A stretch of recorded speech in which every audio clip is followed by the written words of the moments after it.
यह कहानी है एक प्राचीन और भयानक हवेली की, जो एक छोटे से ग्रामीण क्षेत्र में स्थित थी। गांव का नाम था मृत्यु नगरी, और इस गांव की पहचान उस खतरनाक हवेली से होती थी। इस हवेली का निर्माण सैकड़ों साल पहले एक अत्यंत धनी जमींदार राजेश ठाकुर ने किया था। राजेश ठाकुर अपने समय का एक निर्मम व्यक्ति था। हवेली के निर्माण के दौरान कई निर्दोष मजदूरों की जान जाने की घटनाएं सामने आईं।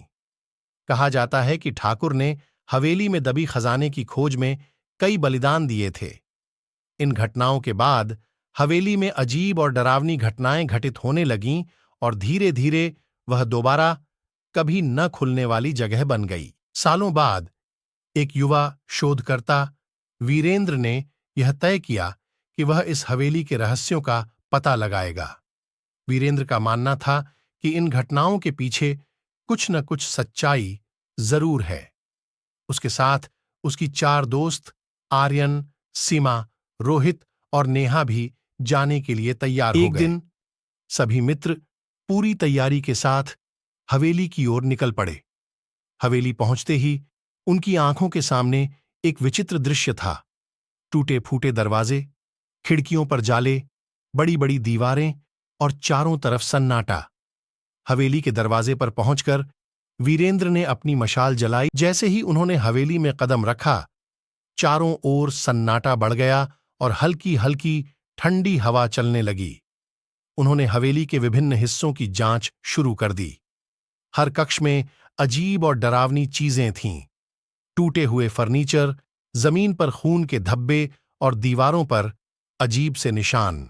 करते करते वे हवेली के एक बड़े हॉल में पहुंच गए, जहां एक राजसी सिंहासन पड़ा था।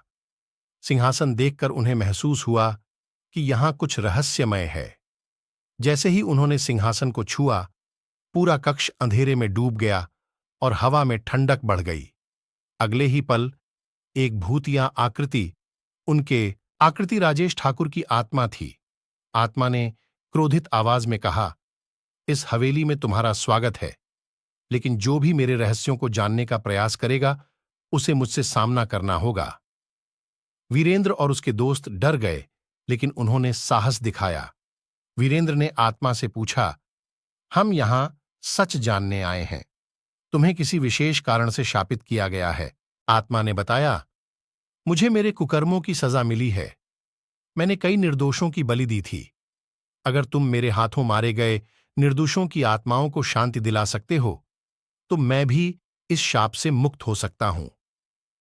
वीरेंद्र और उसके दोस्तों ने आत्मा की बात मानी और ठान लिया कि वे निर्दोषों की आत्माओं को शांति